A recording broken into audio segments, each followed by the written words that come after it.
Ce numéro de la tribune de l'Assemblée nationale fait la part belle à la Haute Cour de justice. Prestation de serment des nouveaux juges parlementaires, élection du président et du vice-président de cette juridiction, entretien avec le président de cette cour. Restez connectés pour en savoir plus sur les attributions et les dossiers qui attendent les 24 nouveaux juges parlementaires. Les groupes parlementaires sont des regroupements d'élus nationaux par affinité politique. Et dans ce numéro, nous ferons plus ample connaissance avec les groupes parlementaires de la 8e législature. Voici entre autres le menu de cette émission. Bonsoir et merci de nous suivre.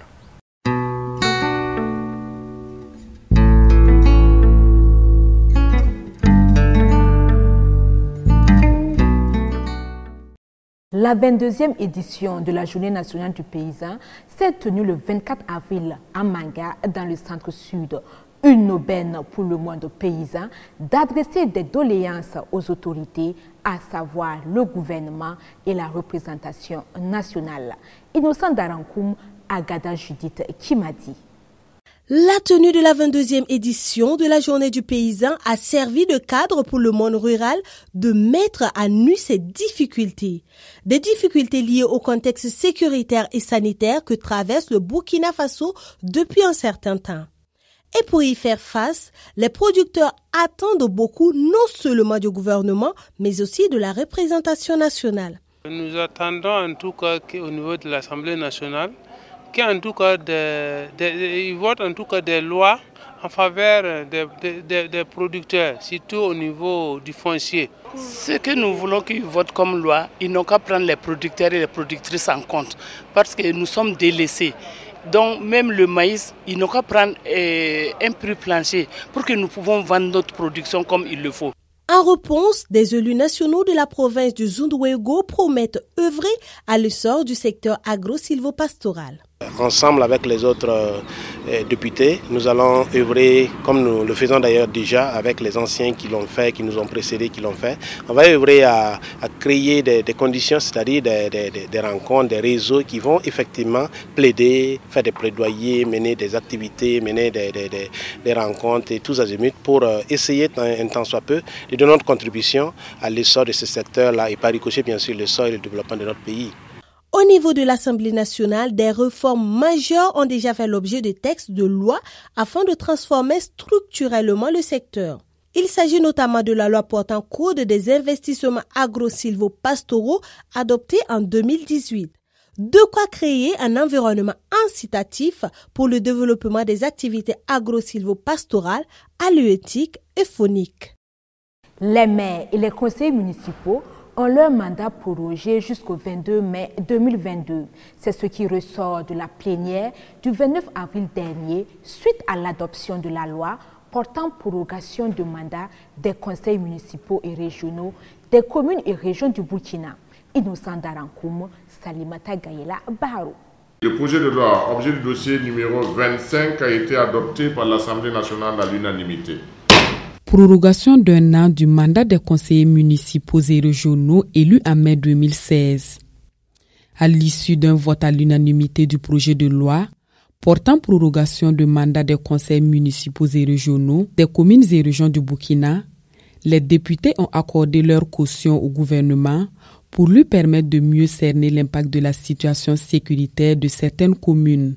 Beaucoup de communes se sont actuellement vidées de leur population, je n'en parle plus des villages, et pour corriger quelques insuffisances aussi qu'on a constatées lors des dernières élections du 22 novembre 2020, mais surtout en vue d'opérer des réformes au niveau de l'élection des maires et des présidents du conseil régionaux, notamment en allant vers un suffrage universel qui doit être convenu entre les acteurs politiques. Cette loi permettra également d'introduire le suffrage universel direct comme mode d'élection des premiers responsables des exécutifs locaux. Cela permet de mieux légitimer les exécutifs municipaux. Ça permet de stabiliser le fonctionnement des collectivités. On se souvient d'un cas similaire en 2005 où les élus locaux adoptaient la loi numéro 015-2005/AN portant prorogation du mandat des conseils municipaux des communes urbaines du Burkina Faso. Composé de députés élus juges parlementaires et de magistrats de grade exceptionnel, la Haute Cour de justice est une institution de l'Assemblée nationale. Retour sur l'historique de cette juridiction, la prestation de serment des juges parlementaires et l'élection du président et du vice-président dans cet élément. La Haute Cour de justice est une émanation de l'Assemblée nationale. Cette juridiction exceptionnelle a toujours existé dans l'armature juridique du Burkina Faso. Cependant, c'est sous la transition qu'elle devient opérationnelle. Elle connaîtra son premier dossier sous la 7e législature avec le procès entamé du dernier gouvernement de Blaise Compaoré. Un dossier qui figure parmi la douzaine qui attendent les 24 juges parlementaires qui prêtent ici serment. Nous pensons que notre serment est clair, nous sommes indépendants et nous devons dire le droit dans son fond. Donc nous pensons très bien que nous serons au service du peuple burkinabé et nous allons dire le droit pour que la justice soit faite et que nous puissions passer peut-être à la réconciliation. Ce qu'on leur conseille, c'est de se débarrasser de leur casquette politique et juger en toute objectivité, en toute impartialité, les dossiers qu'ils auront à connaître. Parce que le juge parlementaire a une double casquette. Il est juge, mais il est encore politique. Donc il ne faudra pas qu'il se laisse influencer par des sentiments d'ordre politique lorsqu'il se trouve devant un justiciable. Boukari Khalil Bara est le nouveau président de cette juridiction. Avec pour vice-président le magistrat Pascal Bamouni, il promet de dire le droit et rien que le droit. À mon niveau, je suis prêt à assumer essentiellement cette fonction de juge parlementaire, mais surtout de président de la Haute Cour de justice. La Haute Cour de justice est composée d'une commission d'instruction, une chambre de contrôle de l'instruction, une chambre de première instance et une chambre d'appel. Des élus nationaux dans les services publics de la province du Passoré, ils sont allés s'imprégner des conditions de vie et de travail des agents de l'État. Le point de cette tournée avec Idrissa Warga et Axel Nicole Iyaro. Les députés élus de la province du Passoré sont allés s'imprégner des conditions de vie et de travail des agents publics de la dite province. C'est une première que les élus de la province reviennent auprès des services pour chercher à connaître leurs préoccupations. C'est grâce à ces services-là que nos populations vivent la réalité de la politique. Donc c'était important pour nous de venir voir dans quelles conditions ces gens-là travaillent, quelles sont leurs préoccupations et qu'est-ce que nous pouvons aussi faire, rien que les encourager. Ont été visités entre autres le Haut Commissariat, le tribunal de grande instance, l'hôtel de ville et bien d'autres structures. Cette sortie a permis aux élus nationaux de non seulement s'entretenir avec les responsables des différents services visités, mais aussi de toucher du doigt leur réalité. Voir l'état dans lequel certains services sont logés après 60 ans d'indépendance. Bon, vraiment, et combien d'années que notre province soit érigée en province, c'est un peu difficile. Mais avec cette unité qui est en train de naître, nous pourrons être des véritables plaidoyers pour notre province auprès de certains ministres. À la fin de la tournée, ils ont promis de produire un rapport à l'attention du président de l'Assemblée nationale et de plaider auprès du gouvernement pour une amélioration des services sociaux de la ville de Yako. 28e édition du championnat national senior de lutte traditionnelle. Éloi Zerbo et Rihanata Diallo couronnés roi et reine de l'arène. Les finales se sont disputées le dimanche 2 mai sous le regard des députés et de nos reporters Innocent Darankoum et Raïssa Kompore. Quand les tambours et les tam-tams résonnent, ce sont des énergies qui s'affrontent dans l'arène. Pour faire la différence, il faut de la maîtrise, de l'expérience et surtout de la force. Éloi Zerbo et Rihanata Diallo, tous de la province du Nayala, l'ont démontré au cours de cette compétition de lutte traditionnelle pour monter sur le trône de l'arène et en devenir le roi et la reine. Moi, mon préparation, ça vaut 3 semaines, 4 semaines comme ça. Donc, je me prépare tous les jours, matin, midi, soir. J'ai mon encadré à la maison, il m'encadre tous les soirs. Je suis vraiment très contente. Lui aussi, il est content au village. Ils ont gagné chacun un chèque de 1 million de francs CFA, plus des lots en nature et en espèces. Des gagnants et malheureusement des perdants qui marquent cette compétition par le fair play constaté. Pour la Fédération nationale de lutte, cette discipline prône la diversité culturelle et la cohésion sociale. La lutte n'est pas la guerre, et la lutte c'est pour la paix. Aujourd'hui, nous avons 14 provinces qui sont retrouvées ici avec 130 lutteurs. Donc ces enfants, c'est tous ces jeunes-là avec un brassage, et je crois que ça permettra de véhiculer les valeurs de la cohésion sociale. Des valeurs qui sont appréciées et promues par l'Assemblée nationale. Le représentant du chef du Parlement, patron de cette édition, s'en réjouit. Au nom de son Excellence Alassane Bala Sakandé, ce que j'ai vu ce soir, il faudra dire que ça revient à la tête automatiquement que c'est un sport qui n'est pas importé, c'est un sport authentique qui exprime notre patriotisme. Il était accompagné à cette finale par le député Rossan Noël Toé, parrain de l'édition 2021, et d'une dizaine de parlementaires venus encourager les participants, distribuer des prix, mais surtout porter le message du soutien indéfectible de la représentation nationale à cette discipline sportive.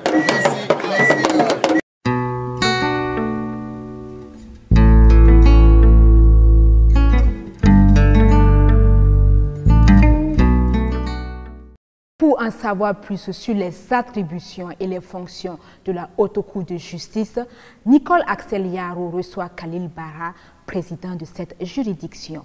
Bonjour Honorable Bara. Bonjour. Vous êtes député à l'Assemblée nationale et vous venez d'être élu président de la Haute Cour de justice. Quel est le rôle d'une Haute Cour de justice et quelles sont vos compétences? Avant de répondre à votre question, je voudrais tout d'abord remercier mes pairs, à savoir donc les juges parlementaires, de même que les juges professionnels qui ont bien voulu me porter à la tête de cette prestigieuse juridiction qu'est la Haute Cour de justice. La Haute Cour de justice, c'est une juridiction qui est prévue au titre 9 de la Constitution. Donc c'est une juridiction qui est chargée de connaître des affaires concernant donc, le président du FASO, les membres du gouvernement, des faits qualifiés de crimes ou de délits concernant donc ces personnalités. Et de combien de juges et de chambres est composée la Haute Cour de justice? La Haute Cour de justice est composée donc de 2 chambres de jugement, à savoir la première chambre qui est composée de juges professionnels et de juges parlementaires. Les juges parlementaires sont au nombre de 6 titulaires et de 6 suppléants. Quant aux juges professionnels issus donc de la Cour de cassation, ils sont au nombre de 3 juges titulaires et 3 juges suppléants. Mais il y a aussi la chambre de contrôle et le procureur général et puis le greffier en chef, en tout cas tout le personnel requis pour faire fonctionner une juridiction normale. Avez-vous déjà connaissance de dossiers instruits? Je viens d'être élu. Je crois que d'ici là, je vais prendre service. Et quand je serai installé, je pense que j'aurai connaissance des dossiers. Et enfin, dites-nous, qui peut saisir la Cour de justice et comment se passe la procédure de saisine? La Haute Cour de justice, comme je l'ai dit, ce sont des personnalités qui sont concernées, à savoir donc le président du FASO, les ministres. Et pour que ces personnalités-là soient déférées devant la Haute Cour de justice, il y a ce qu'on appelle la mise en accusation de l'Assemblée nationale. C'est l'Assemblée nationale qui décide de traduire ces personnalités-là devant la Haute Cour de justice par une procédure de vote à la majorité qualifiée des députés. Donc lorsque vous êtes traduit devant cette Cour de justice-là, il faut d'abord l'aval de l'Assemblée nationale. c'est par un vote. C'est tout pour cette interview express. Merci d'avoir répondu à nos questions. Merci.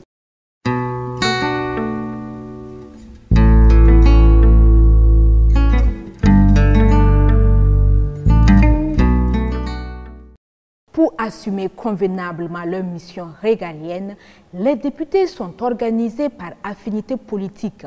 Il s'agit des groupes parlementaires. Cette législature en dénombre 6. Allons à leur découverte à travers ce dossier signé Innocent Darankoum, Idrissa Warga et Anna-Lucie Tapsoba. Ils sont 20 à avoir été élus pour cette 8e législature. Eux, ce sont les députés du groupe parlementaire CDP, le Congrès pour la démocratie et le progrès, un groupe de l'opposition politique. Nous avons la chance d'avoir dans notre groupe parlementaire l'ancien président de l'Assemblée des députés du peuple, le député Yé Arsène Mouensa. Nous avons la chance d'avoir le président du parti. Le président du parti est membre de notre groupe parlementaire. Nous avons une femme au niveau donc, du CDP comme élue nationale, Madame Ouedraogo Sawadou Maïmouna, élue de Loubritenga. Malheureusement, c'est la seule femme députée que nous avons eue.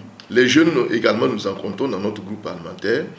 Et nous avons la chance d'avoir au niveau de ces jeunes-là des militants qui sont à un niveau très élevé de l'appareil du parti. Donc nous sommes assurés que ces jeunes-là vont porter haut le drapeau du parti et aussi conduire avec beaucoup de réussite la poursuite des objectifs de notre parti. Par le jeu des alliances, 5 députés du CDP ont rejoint l'ADF-RDA, l'Alliance pour la démocratie et la fédération, Rassemblement démocratique africain, pour former un second groupe politique de l'opposition, le groupe PGRN, Paix, Justice et Réconciliation nationale. Le groupe parlementaire Paix, Justice et Réconciliation nationale est composé de 10 personnes, de 3 formations politiques, à savoir l'Alliance pour la démocratie et la fédération, Rassemblement démocratique africain, ADF-RDA, Agir ensemble et le CDP, Congrès pour la démocratie et le progrès. Beaucoup de membres du groupe sont de nouveaux parlementaires, ce qui donne donc du sang neuf à cette mission donc, du député. La majorité parlementaire compte 4 groupes politiques, dont l'UPC, l'Union pour le progrès et le changement, qui vient juste de perdre sa place de chef de file de l'opposition au profit du CDP. Le peuple burkinabé nous a donné 12 députés. Nous avons les plus jeunes de l'Assemblée nationale, c'est-à-dire ceux de moins de 40 ans. Nous venons également des milieux très différents. Nous avons des milieux d'affaires avec nous. Nous avons des entrepreneurs, nous avons des magistrats, des avocats et ainsi de suite. Et pratiquement, quand nous faisons le décompte, nous n'avons qu'un seul fonctionnaire dans le groupe. Le NTD, le Nouveau Temps pour la démocratie, dès sa création, s'est affilié à l'AMP, l'Alliance des partis politiques de la mouvance présidentielle. Nous sommes au nombre de 13, dont une femme. On a des anciens députés et justement à cause d'eux, ça fait que le terrain est déjà connu, et donc ça favorise notre travail. Nous sommes là pour le même objectif, qu'on soit de l'opposition ou de la mouvance. Et nous sommes là pour voter les lois et on ne votera que les lois que la population souhaite. À cette liste des mouvanciers, il faut ajouter le groupe parlementaire RDJ, le Rassemblement pour la démocratie et la justice. C'est un groupe parlementaire fort de 21 députés, issus donc de 9 partis politiques. Malheureusement, il n'y a qu'une seule femme. Au moment de la création du groupe, nous avons beaucoup insisté qu'il faut travailler à une justice sociale. Le groupe parlementaire Mouvement du peuple pour le progrès est composé de 56 députés, parmi lesquels nous avons 45 hommes et 11 femmes. Donc c'est le groupe le plus important au niveau de l'Assemblée nationale pour cette 8e législature. puisque en termes de nombre, c'est le grand groupe. Tous, avec les députés du groupe parlementaire du parti majoritaire, le MPP, le Mouvement du peuple pour le progrès, ils se disent prêts à œuvrer pour le renforcement de la démocratie au Burkina Faso et pour l'intérêt supérieur de notre pays.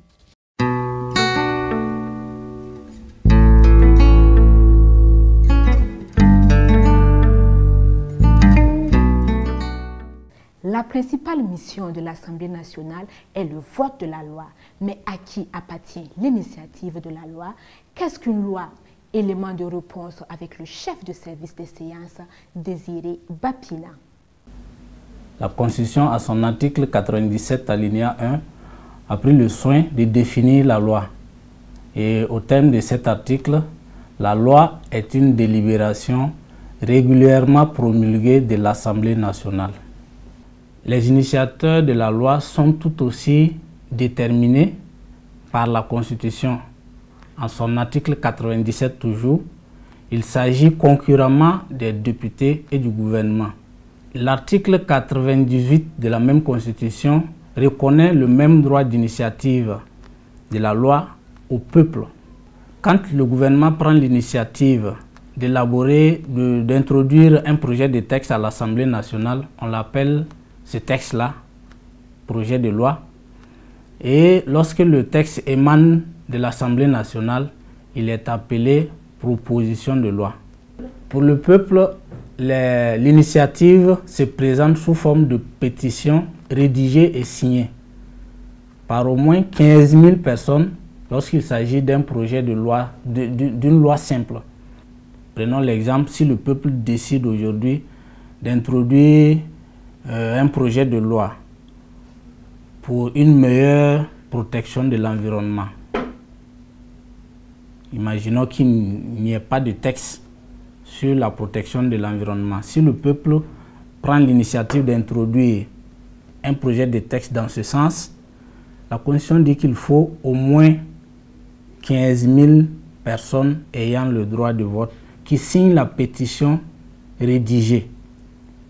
Et la Constitution dit que lorsqu'il s'agit d'une révision, lorsque le peuple veut introduire un projet de texte tendant à la révision de la Constitution elle-même dit qu'il faut au moins 30 000 personnes ayant le droit de vote, c'est-à-dire 30 000 personnes qui ont la majorité électorale, qui ne sont pas sous le coup d'une sanction, les ayant dépouillés de leur droit de vote.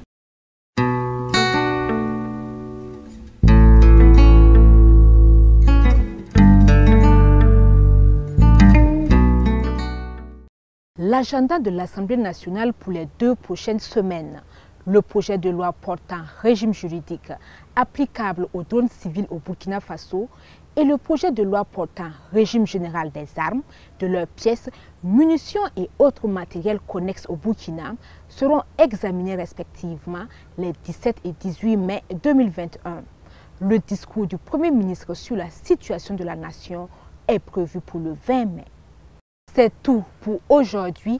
Merci à vous qui nous avez suivis de l'intérieur comme de l'extérieur du Burkina. Excellente soirée en compagnie des programmes de la RTB.